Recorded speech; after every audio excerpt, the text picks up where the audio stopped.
NATO is ending a week that saw the alliance enlarge. Finland officially joined NATO this week, with Ukraine hoping to follow suit sooner rather than later.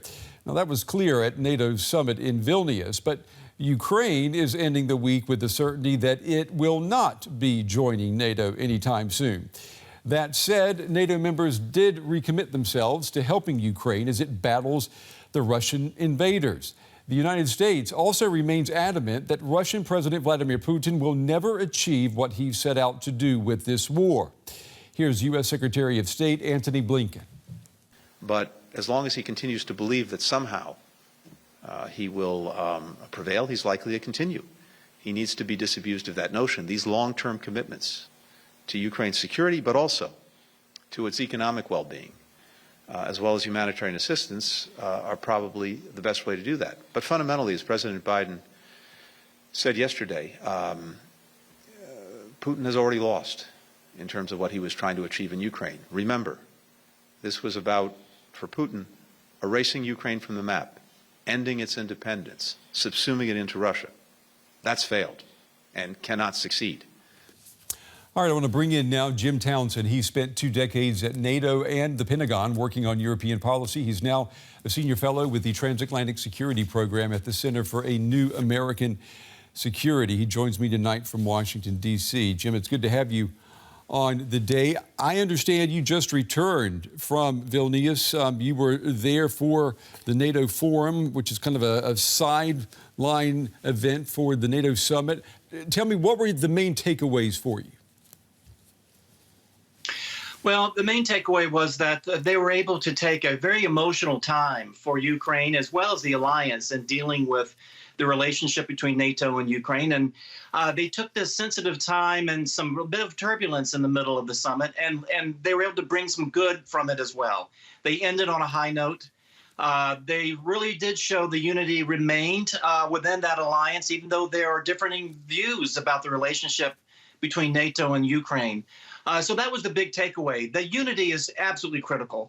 And the programs that were launched as well, there's a couple that are really important. One is the new NATO military structure that they're going to be putting in along the frontier with Russia. More NATO forces. There's going to be permanent deployments. It's going to look like a bit of the deployments we had during the Cold War. Mm-hmm. So that's really important. And then the other is actually came from the G7, and that is an assistance package long-term for Ukraine that, when coupled with the assurances from NATO about membership, is a pretty good deal for Ukraine and for Zelensky.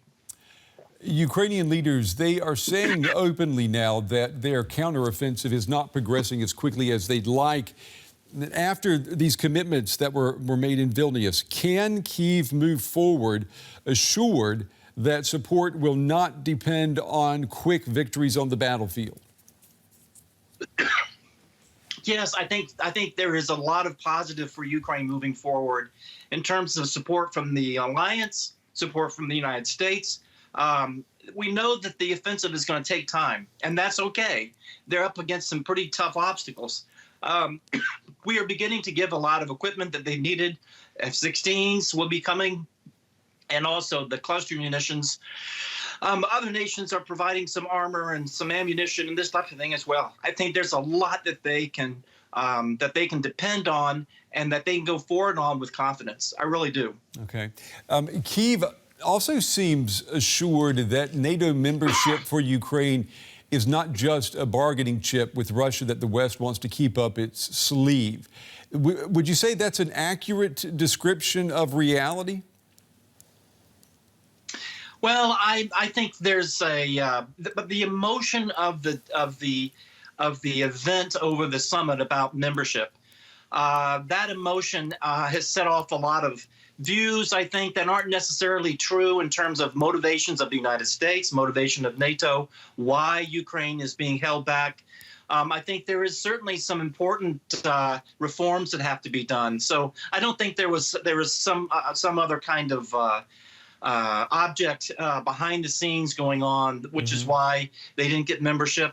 They're going to go through these reforms. The alliance has I guess, promoted Ukraine, if you will, at NATO to a NATO Ukraine Council, and that's going to give Ukraine a lot more of a voice at NATO and a lot of assistance from allies in terms of the reforms that need to be done.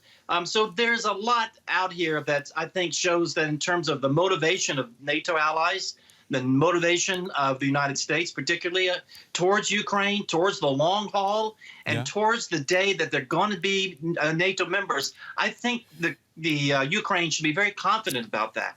There is unity on that.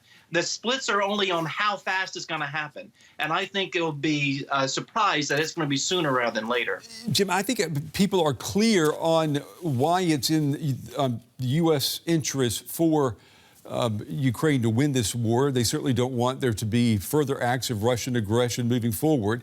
But why is it, or how is it in the best interest of the United States for Ukraine to join NATO? I mean, where is the advantage of having Ukraine inside NATO as opposed to having it as an ally of NATO? Well, it's a message to Putin that he will never win and he will never take Ukraine. They're outside of NATO now, but we're pushing in a lot of assistance, as we've said. Yeah. But the point to Putin is, number one, he doesn't get to veto who comes into the alliance and who does not. It's got to be up to the nations themselves to want to join, and it's up to NATO to decide whether we want that nation in or not.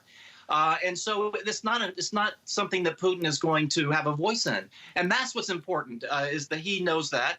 And when the fighting reaches a point where having them come into the alliance makes sense, that's another message to Putin that 5 years from now, 10 years from now, he won't be able to attack Ukraine then either and expect to win. So this is really something where this is going to give confidence to Ukraine for the long term. It gives them something to know that they're fighting towards becoming members of NATO, fighting towards having some security, and knowing that in the years to come, they will be safe from another attack by Russia. And then Putin needs to get that message as well. But Jim, Vladimir Putin, hasn't he already had a say in Ukraine joining NATO? I mean, he has accelerated NATO's ascension into the alliance. If he had not invaded Ukraine, I mean, before the war, people at NATO were saying, we're talking about 20, 30 years best before NATO joins. Now we're talking about something that could be much, much sooner, and that's all because of Vladimir Putin. Well, he just really made some serious miscalculations. I don't think he thought that after he invaded last year that all of a sudden the alliance would increase in size by the Finns and by the Swedes joining. I don't think he thought that the West and the United States would jump to Ukraine's side and will be making sure that the path is smooth for Ukraine to join NATO. So what he set off to do, which was to keep Ukraine under the thumb of Russia, to keep control of things in Kyiv, to keep Ukraine out of the EU, out of NATO, that absolutely has backfired on him.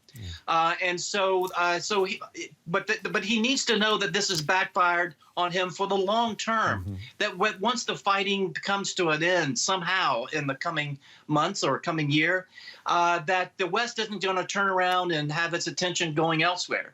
Putin needs to get the understanding that this is now a whole new era in Europe, a whole new era for NATO, and a whole new era for Ukraine. They're going to be part of NATO, and this is going to mean that Putin and his successor will not be able to get their hands on Kyiv. Right. Jim Townsend, unfortunately, we're out of time, Jim, but we certainly appreciate your time tonight and excellent analysis. Thank you. You're very welcome.